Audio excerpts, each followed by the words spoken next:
Hello everyone, this is Shilpa Sharma, Lecturer Human Resource Department, Simaj Group of Institutions, Patna. We were talking about the challenges in organizational behavior. In the last video, I talked about the cross-cultural dynamism, which means cultural diversity among various countries, which leads to a difference in behavior of people, and hence management practices have to be accordingly shaped. In the same vein, this video is a continuation of the last video but with a different issue. This video is about the workforce diversity which is found in the organization these days. See, the organization these days are not made up of homogeneous group of people. So evidently, the same management practice cannot be applied with each and every one in the same manner. There are different people in terms of gender.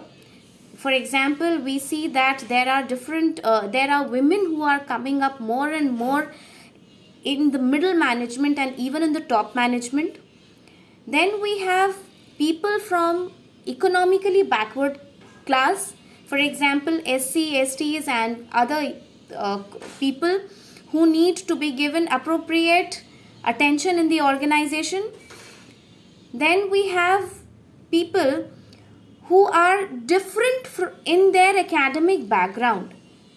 Now, these topics, how do they influence this workforce diversity? How is it a challenge for managing organizational behavior? I'll deal with this in this topic, in this video. Let's consider the first thing. People from both the genders, male and female, are working in the organization.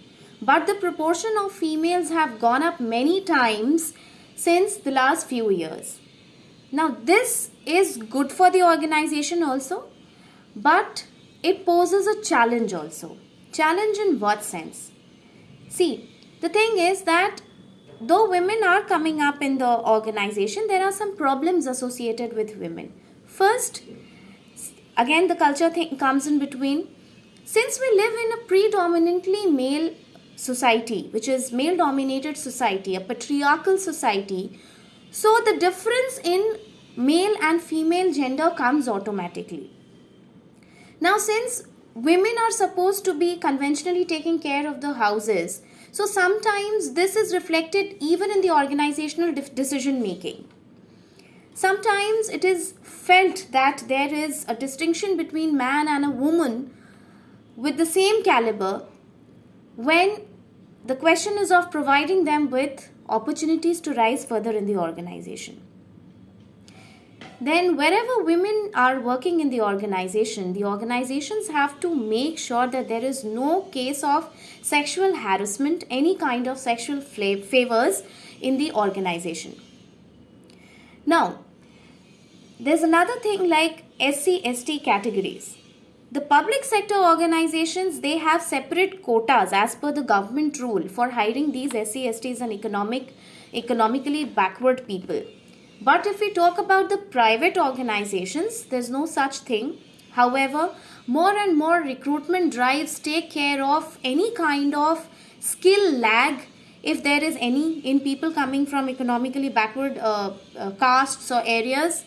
And hence they are given with the responsibility of compensating this lag. Also, since they are recruited on lower scores than others, so a sense of inferiority complex and a sense of superiority complex in others are very evident. So in this case, the management practice has to compensate for the lag. They have to keep upgrading the skills of these people and also develop proper coordination with the former and latter. Also, there has to be work on interpersonal behavior because there could be group conflicts seen in these cases. The third thing that I am going to discuss is, which is so much in trend in the last decade, it has risen many times more, is the concept of dual income families, or where both the husband and the wife are working and hence it produces a problem. Now, how is this a problem and how can organization help in this? See, the thing is that since women are traditionally assigned a role of taking care of the house and children, and this has been incorporated in our culture, so both of them, even the women, they overemphasize their career.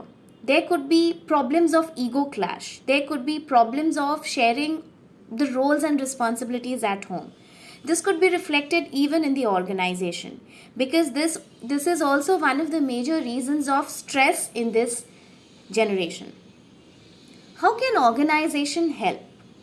See, there are two cases. One, when both husbands and wives are working in the same organization, and two, when husband and wives are working in different organization. In former case, if they are working in the same organization, the organization can help them assign compatible roles so that there is a proper harmony between their work-life balance. If they are working in different organizations, they can be given training about developing interpersonal skills in order to understand the roles and responsibilities of their spouses. And it holds true for both man and woman. Another problem in case of workforce diversity is that we also have physically impaired people in the organizations. Now, government has done lot from its share to take such people in the mainstream. It has also come up with various schemes regarding the same. So, likewise, if these people are there in the organization, which are physically impaired, means that they are at some disadvantageous positions in comparison to their peer members. So the organization can help them out by assigning those roles and responsibilities which utilizes their skill and can compensate for their loss of whichever problem they have.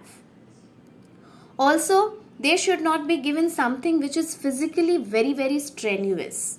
These can be helped and so they can be brought at peace. So organizations can work in this manner. One more and major issue which today the organizations are facing is that people of various academic backgrounds are working in the organization. For example, I'll give you one example. Dr. Reddy is a pharmaceutical company. Dr. Reddy has made sure that it has people from different ethnicity, different culture, different language, who work towards making their workforce diverse. Because as much as we are discussing it as a challenge to OB, which is organizational behavior, it also proves to be a boon, because then the organizations can have leverage of the different expertise and unconventional thinking that these people of different genres can come up with.